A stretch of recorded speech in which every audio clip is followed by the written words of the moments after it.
A ballerina's perspective, from performing with New York City Ballet and Alvin Ailey American Dance Theater to publishing poetry books and mentoring kids and teens. Join us in a weekly discussion with experts to gain mental health clarity and achieve growth and moral consciousness. Give our show a 5 stars, comment, share, and come along for the ride. Welcome to the Growth, Grace, and Gratitude podcast. Today we have a wonderful guest, Dr. Karen Mitchell, the world-leading expert in dark personalities such as psychopaths and narcissists. She's an international corporate advisor and founder and CEO of the Calmore Institute. She has been working for decades with organizations, individuals, and communities on creating cultures in which people thrive.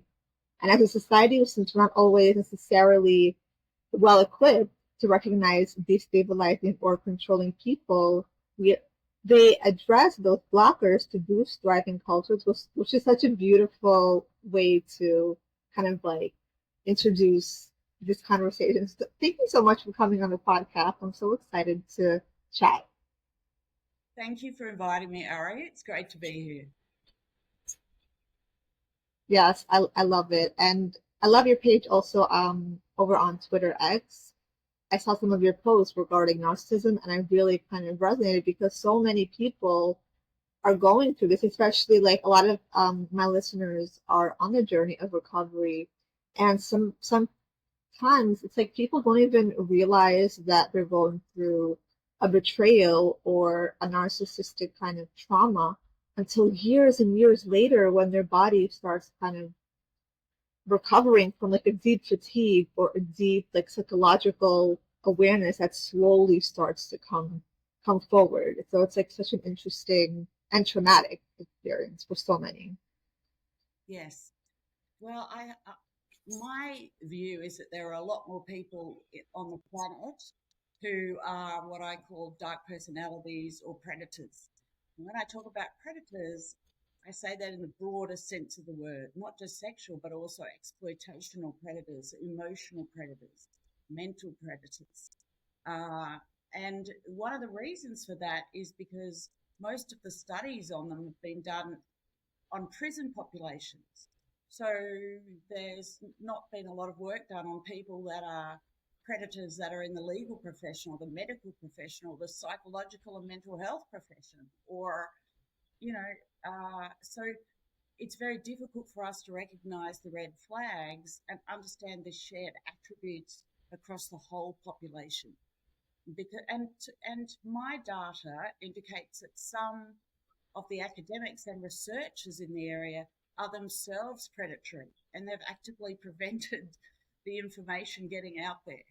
And that's why my PhD work is so different. ClickFunnels easily build any type of online business and sales funnel in record time, no matter what your product, service, or niche, without any tech design or experience whatsoever. Try the ClickFunnels 14-day free trial, link in the description of the podcast. And I did come up against a few roadblocks myself, because I was the first person to go to practitioners working outside of the justice system with predators and their victims for an average of 22 years, each of my research participants.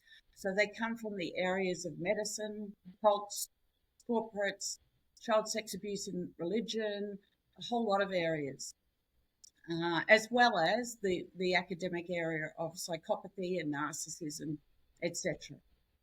So I brought together all that data, and I also sought information from people who were working in the prison system and in the forensic context. So one of my participants was an FBI profiler who's caught the highest number of serial killers, a woman who's worked with at least 200 psychopaths in a prison system.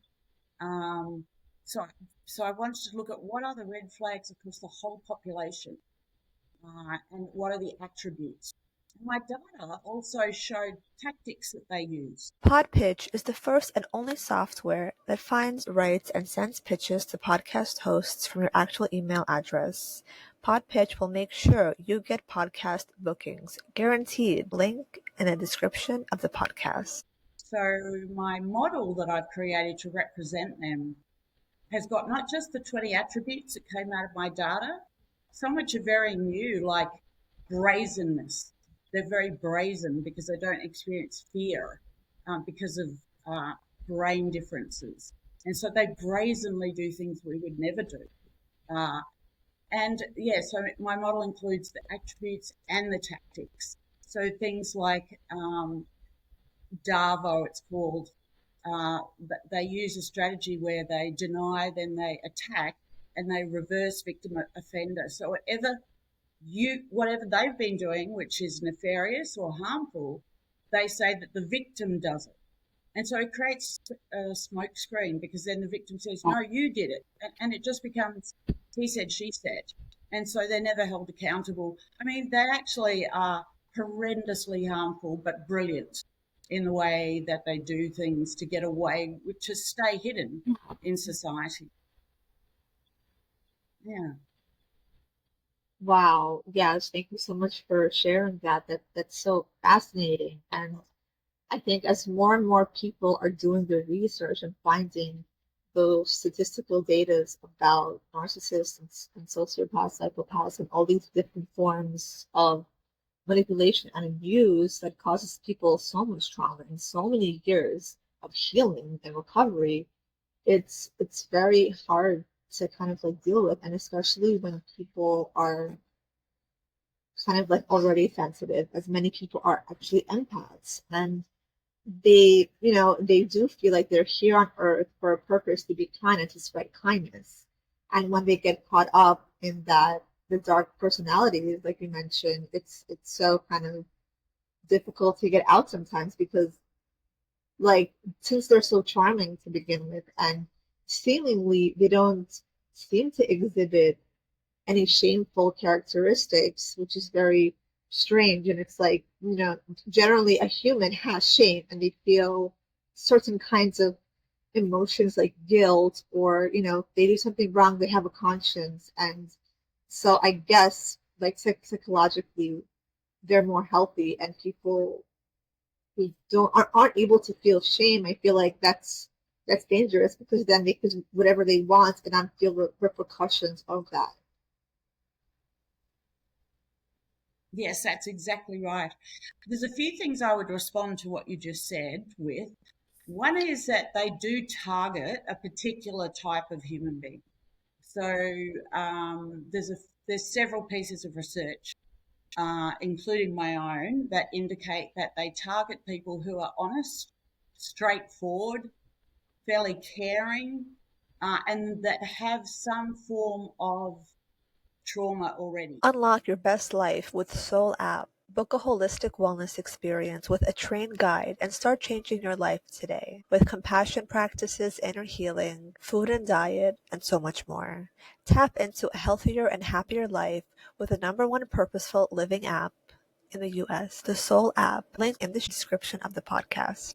So they might have had an abusive upbringing or a recent death of a loved one, but they target this set of attributes that they know that manipulate or control more easily.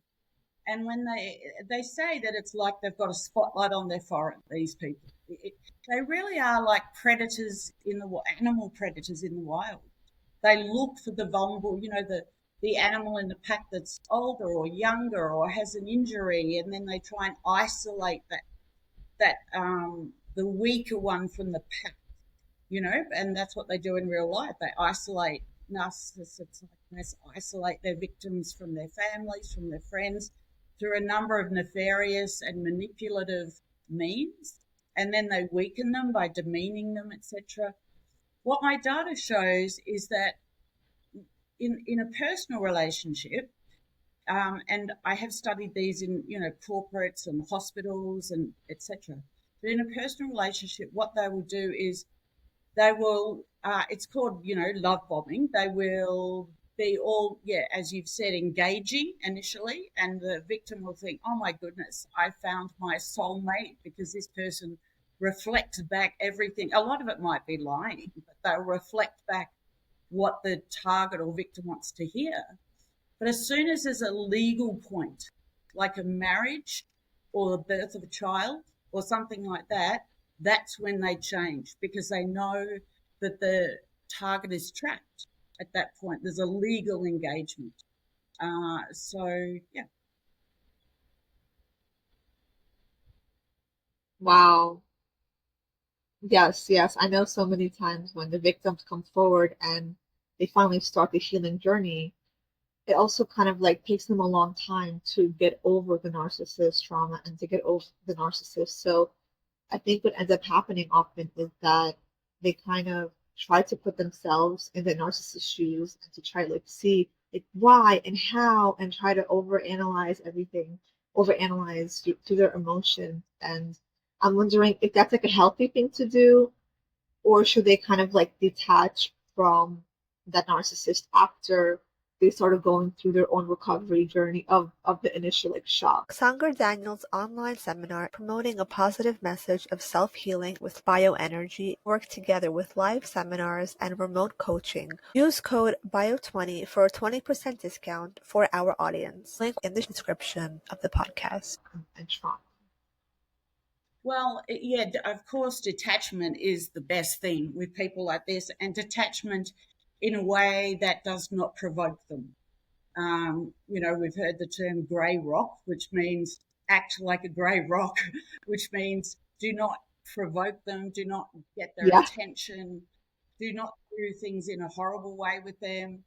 And it's really important, but so difficult, to not let them know that you know, because then you become even more fun and games for them. It is true they don't have shame and they don't feel uh, remorse or any of those emotions because of the amygdala and prefrontal cortex brain anomalies. And so, uh, so they don't experience joy either.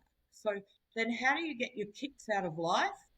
They have a completely different world to us, and we don't realize that. So we have to think about them as different entities to us. Otherwise, we're just going to use what we've been taught to use at school or as kids or whatever. So we've got to think of them very differently.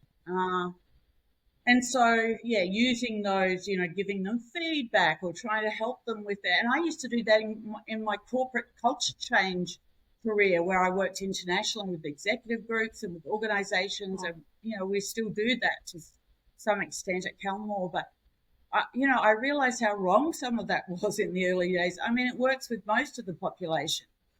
But now I'm just so familiar with the red flags that I pick up on those sorts of people a lot quicker.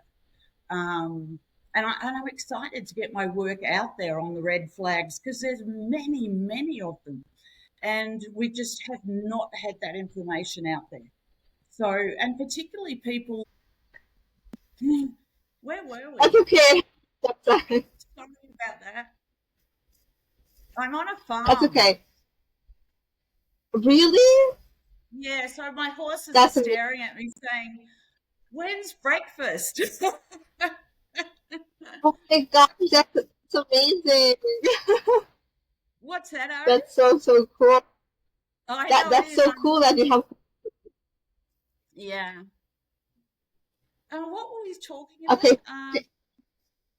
The I red think flag. you were talking Oh, about yes. like narcissists What I wanted to can't what I have wanted can't to say was, joy. some people cannot get away though from predators.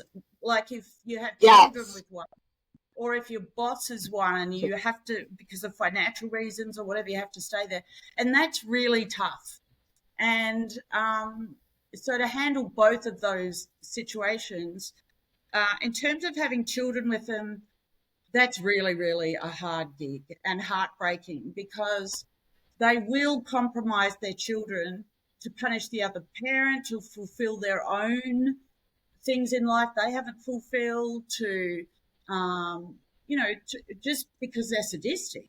And so I feel so much for parents who are trying to co-parent with a predator, because you just can't. They won't stick to agreements, and they might uh, overtly, but you really don't know what's going on. And so I think the thing to do, I mean, in those situations is, again, do not provoke them.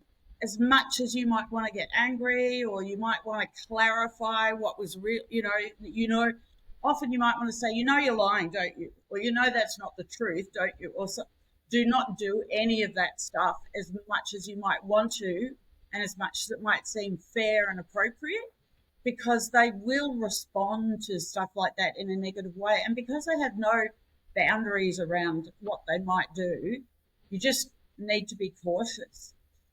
There's a lot I could say on this issue, and we don't have time in this podcast. But if it's with a boss or a colleague, always get someone else. Of course, your listeners probably know this, but always get someone else in on meetings. Try and get things like HR involved, as long as it's not HR that's a predator, because sometimes it is HR. But, always get someone in, put stuff in writing. Don't exclude them even if you want to, because they'll punish. They have a high level of vengeance. So, again, there's a lot I could say about that. And often we think as targets, I'm going to try and do what they do. I'm going to fight them with their own, strategies. Usually that doesn't work because they have what I call unrelenting attention to personal purpose. They just keep going and going beyond what you would. And they have what I call manipulative intelligence. So, which means they can somehow play you like a chess player where they're 30 moves ahead. And you might think, oh, I'm pretty good, I'm pretty smart, or I'm pretty, world's, savvy, or, but you're like the Australian or the American or the Canadian chess player, and they're the world chess player. Like, you could just, it is very difficult to outsmart them. And some of your listeners might think, well, I have done that. And that's fantastic if you have. But there's a risk in that, and so it's all a risk assessment as to how to play it, and that's what I do now, and that's what we do with corporates and with organisations and with other people, is to look at the risk assessment. So even though they all have the same attributes, some of them are smarter than others. Some come, the socioeconomic background makes a difference to how successful they are. This all came out of my data. Impulse control capability, upbringing, education. Like, there's a whole lot of issues. The 4 key issues that impact how successful they are at being a predator, we found, was intelligence, socioeconomic status, impulse control capability, and I forget what the 4th one was, but the top 3 will do. Wow, I love everything you mentioned. Yes, it's so true not to provoke. And even if some people were successful in that, it does happen, it's true, but it's kind of like the empaths are like warm-blooded, and it's almost like they're cold-blooded. So it's like they can stoop to any level. They don't care. They don't have that kind of like, fear or seemingly it's not apparent. It's not, it's not physically seen or felt. So that's very interesting also. And it's also kind of like dealing with a narcissist, we have to kind of like go back into our kind of like inner child or void sometimes, and to kind of rebalance how we deal with closure, because we have, as humans, we have expectations within relationships or in friendships, even when we're at work or whatever. We have these expectations of how we kind of like deal with closure, in a relationship or any kind of like breakup or something. When we don't get that closure, we have to establish kind of new boundaries, like for ourselves, like emotional boundaries, even, to be okay with that. And that's when that feeling comes from within. And when we're able to forgive ourselves, it does take a long process. I feel like that's what many people find, that they have like a sense of clarity when they go through this journey, and they don't get the closure and the clarity, which, that's a shame, but that happens. That's just how it works. But they do start to feel a sense of closure within themselves, and they maybe feel a new level of empowerment, even because they did go into this kind of like spiral of a very intense healing journey. Yes, healing from a predator is incredibly painful. It can be very long, depending on the type of relationship you had, how much you got hurt and others around you. Um, so it depends on quite a few things, but often it's a very difficult journey and a sad journey. Um, and it's really important if you're healing from a narcissist or a psychopath, whatever you want to call them, to have, if you choose to get a counselor or therapist or whatever, to choose someone who's trauma informed. And you've probably already talked about that with your listeners, but trauma informed means it's about getting in touch with your story and your voice and really owning your story. It's about body work and understanding where things come out in your body. It's about breath work, and in the moment when we might get triggered again, or we're panicking because we get triggered after by lots of similar situations, and it's like, oh no, I can't think properly, or I'll react in the same way, or trust becomes an issue. So it's about being able to try and use techniques that help with that triggering. Boundaries is a really important one, because usually when you've been with and you mentioned boundaries, usually when you've been with a predator, you haven't been able to set boundaries well. The issue is, though, setting boundaries with the predator is dangerous, because they see it as a direct affront to their control, and they are mostly driven by control first and foremost. So I always say, if you're in a relationship, be very careful with one now, currently. Be very careful with boundary setting, and have a sort of a plan. Not that they might physically harm, because a lot don't harm physically. Nevertheless, you will get punished. So be prepared for that, and that those things have to be taken into account. And a lot of counsellors will just say, counsellors who are not trauma informed and who have not had their own experience with predators, or have a lot of clients who've had experience with predators, they will just tell you to set boundaries, and they don't get the implications. So that's the other thing. Look, if you're looking for a counsellor to help you with your journey, make sure they're trauma informed, and look up a little bit about what that means yourself. And also make sure that they've had their own experience with a predator, or they've had a lot of clients who have, which is rare to have a lot of clients, but there's a few clinical psychologists in Melbourne, where I'm based, that I know have seen a lot of different predators and their partners and their children who are higher functioning, like doctors and lawyers and journalists, and who are predatory. And so I would be confident sending people to them. Some of my people who work for me have had their own experience with predators and are trauma informed. So those two criteria are crucial if you want to get them. Otherwise, you spend all your time trying to convince someone what's going on. You don't want to do that. You've already probably been doing that with all your friends and relatives and colleagues or whatever. So, that's what I have to say about healing. Wow, yes. Yes, it's so true. And how you mentioned that spiritual component when it comes to healing and breath work and the movement with the body, it's unbelievably true. Like, personally, if I'm a dancer and I grew up dancing ballet professionally, I started teaching kids when I was a teenager. And so many different kinds of kids were coming. We were also kind of like going to public schools in different areas and seeing different kids from different socioeconomic backgrounds. And you could almost see like some kids had too much like tense like shoulders, and they were a little bit like they didn't feel comfortable to be in their body and to like move with the music. Yeah. So we have to a little bit encourage them to do so.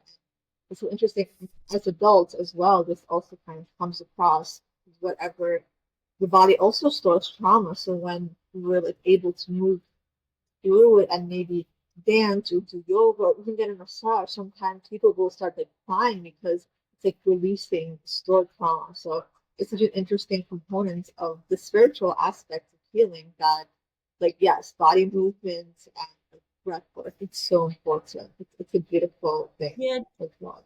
yeah, dancing is really good because when you've had a lot of trauma and if it's physical, you often want to move your body. People who've had physical trauma want to move their body away, if they're feeling anxious, etc. So dance, there's a dance, you have it in New York actually called Five Rhythms. Five Rhythms dance is fantastic. It's just free movement, but in five different. Do you know Five Rhythms, Ari? Five Rhythms dance? You know it? Yeah, I know Yes, that some, yeah, I heard that. yeah, it's because you can move in your own way, and there is a lot of release, emotional release from that. And so you don't have to know any dance steps to do five rhythms. You can just, and yes, yoga's a very good Yes, one. yes, Yes, exactly. qigong, because qigong is movement and yoga is movement while you're still, clearing chakras and meridians. And yeah, I know a lot of people who've engaged with that. But it's also just being aware when you're trying to get the answer to a question about could I trust this person, or as you're healing, you're asking yourself questions a lot because we get used to second guessing ourselves. Did that person did they do that on purpose? Or is that just an Oh, accident that, and so we start to second guess ourselves in decision making.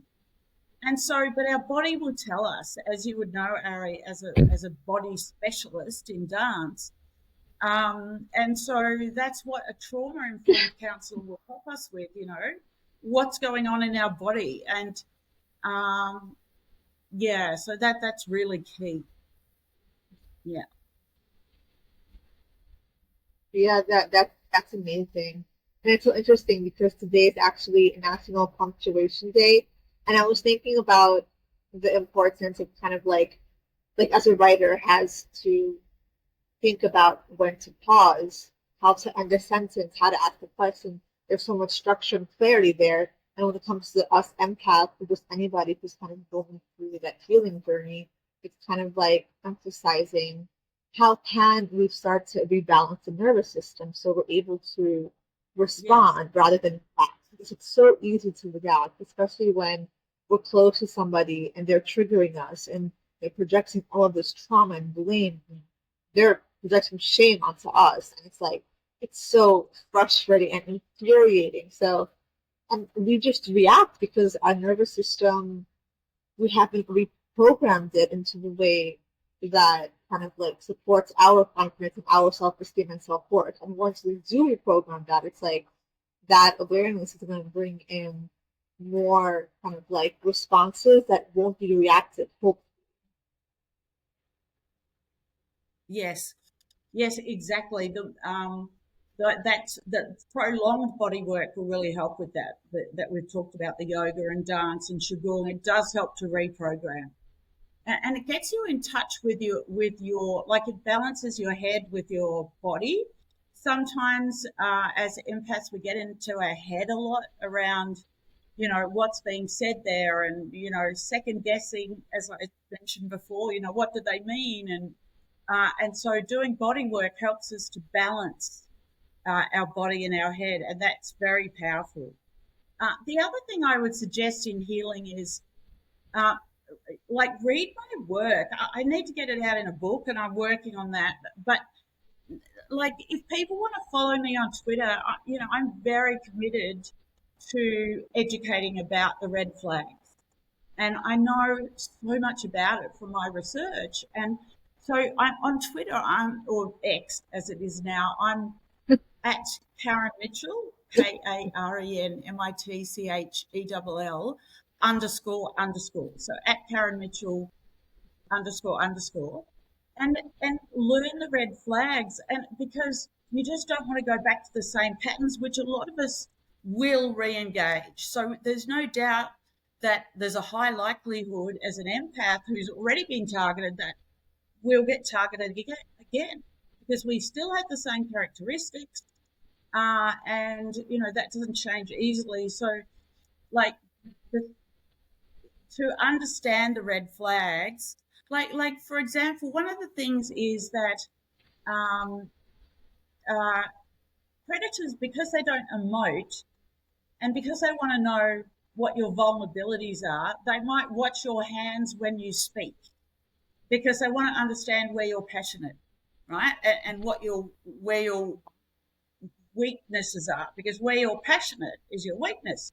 So one of the things some of them do is watch your Yeah. hands. Now, we've got to be a bit careful. And then they like mirror you, right? They kind of try to mirror you and copy you.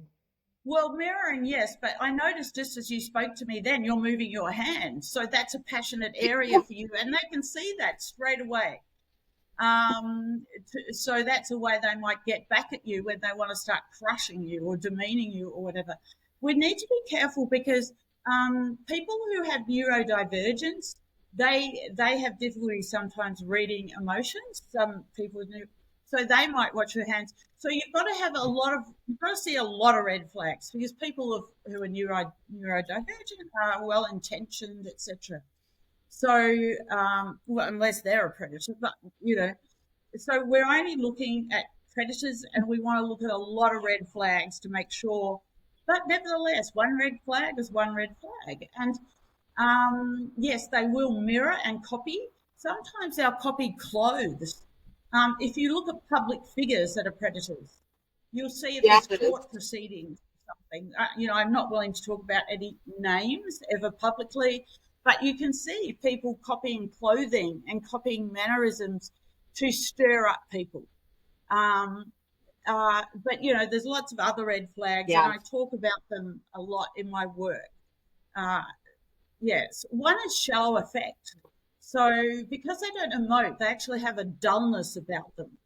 Now, some of them will put on facades. Most of them will put on a facade, so you won't see the dullness. But some of them are so arrogant because they do believe they're superior to the rest of the human race because they don't feel fear, and they see people who emote as weak, right?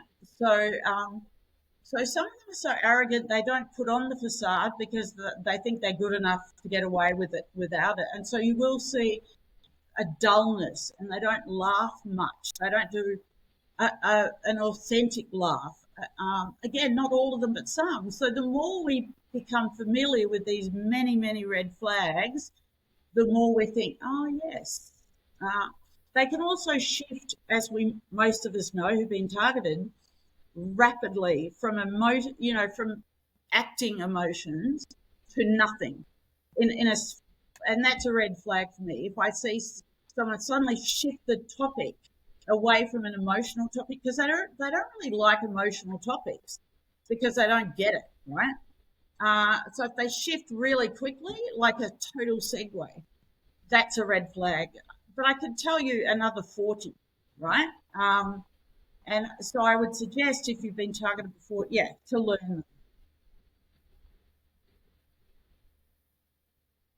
wow, wow. Yeah, this is such good advice. And yes, those red flags, like you mentioned, yes, everyone should totally come follow your page and check that out because those red flags are so, so crucial to kind of like be on the lookout for to save yourself so much trouble and so much trauma healing because we are, as humans, we come from an inner child's innocence space and we just like to be kind and we like to connect with others and which is very trusting, which it's a great quality, but it's also difficult to navigate with the, predators, narcissists, and all those kind of like dark personalities because once we give our trust to somebody and then they completely crush it, it takes such a while for us to heal and to recover to a state where we finally begin to trust ourselves again, which is a very good part, I think, of the healing as well, because when we put our trust into somebody else and they kind of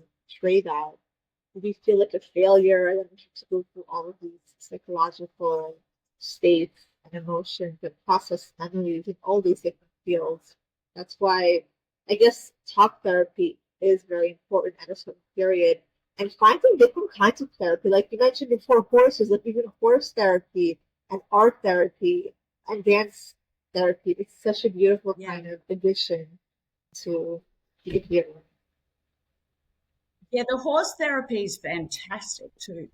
That can make a huge difference because the way that you interact with a horse, It's beautiful. the horse is very direct about its, whether it listens to you or not, and you get to see whether you're being over the top or the opposite of that, not assertive enough. And it can be a bit soul destroying initially because you're like, oh gee, but after a while, because I've done all these sorts of things, and because I've wanted to understand, and I've had my own experiences, and when you finally connect with your own power with a horse, it's really something. It's really moving. But there was one thing that I was going to say that was important. What was it? Yeah. So we need to not get caught up on, oh, they're a covert narcissist, or they're a malignant narcissist, or a psychopath. I think predators themselves have come up with all these names because it keeps us focused on the differences when we want to be focused on the similarities, right? And to me, right, there are only, and this is hard because we haven't had enough information in the past to be able to focus on the similarities. We do now with my work because I just went to, so many different areas. I also included the top academics in the world, like in narcissism, in dark triad, there was no stone unturned. I wanted to know across the board in the personality areas, in the behavioral areas, what are the similarities. And so I've got them and put them together now. So we don't have to focus on the differences. There are differences. Some are extroverted, some are introverted. Some are, some will do things in a different way to others. If you look at particular politicians, that might be one way, and then you might look at a church leader who's got a completely different way of operating, but they've got the same attributes if they're predators, right? The same behavioural attributes. So we no longer want to get caught up on the differences. We want to look at the attributes and the tactics because that will help us recognise them more rapidly and prevent harm with ourselves and with our family and friends. There are I want to also flag that there are two different types. So my research shows that psychopaths, Machiavellians, dark triad, narcissists are all subsets of one high-level predator, right? And no one's done enough research to be able to look at these shared attributes of this one predator. And some of it was done on purpose because some of the academics wanted a name and just wanted to create a different. It makes me very cross, I have to say, because more people have got harmed because of this, right? But there are also people who are not predators who have some of the same behaviours. And that's what a sociopath is meant to indicate. A vulnerable narcissist is meant to indicate. So all through time, we have realised that there are people who are just bad people, right? And I use the word bad, whatever you want to. There are predatory people who are truly not interested in anyone else's well-being and are sadistic, enjoy and get fun out of undermining others, right? But then there are people who are manipulative and have some of these behaviours. They might be manipulative, they might lie, they might use some of the same sort of behaviours, but they do experience shame. They're not predators, and it's because they've had a lot of abuse in their upbringing or other sorts of issues, right? These second group of people, they can heal with a lot of work. They're open to going to counsellors, whereas predators are not. They have to get forced to go, and then they use therapy to learn how to hurt people more. Right? So I only work with the predatory group. The others, they will take their own journeys, and so I needed to differentiate with your listeners about those different groups. So some of us have been harmed by that second group, and it's a bit different. It is a bit different. They will sometimes get really upset, whereas predators don't. They just act it out. They act like they are.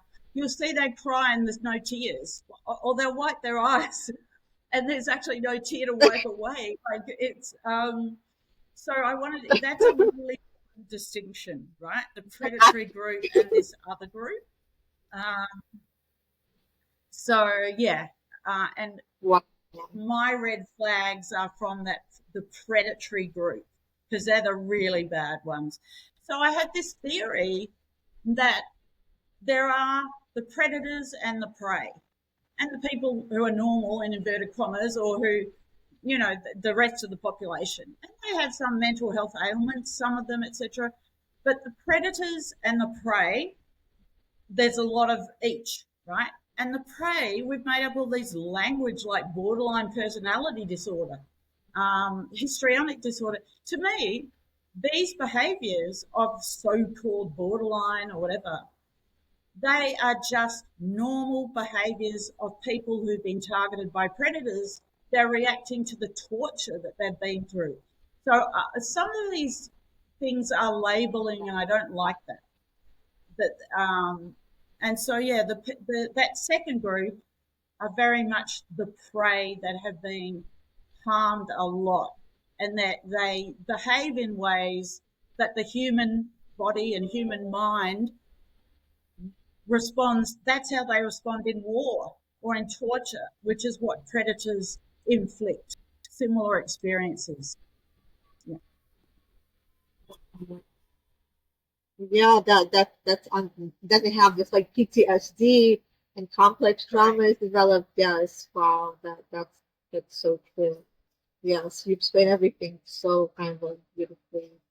Wow, wow, this is such a beautiful conversation. I feel like I can talk about this for like hours, and I feel like our listeners are going to get such a great analysis from you with all your work and how much you've put into this and how eloquently you explain everything. So, thank you so much, Karen, for coming on the podcast. I've had such a kind of like eye-opening understanding and a deeper awareness about all of this predator topic, and I feel like it's a great push forward to learn more and to dig deep more so we can kind of like shield ourselves and protect ourselves and protect people.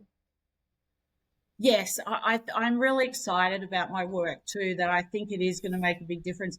And I really appreciate you inviting me on your show, Ari. I really enjoyed talking to you. And I think your connection with dance and with body is really important to this area. So I think that's a great contribution as well. Thanks so much, Ari.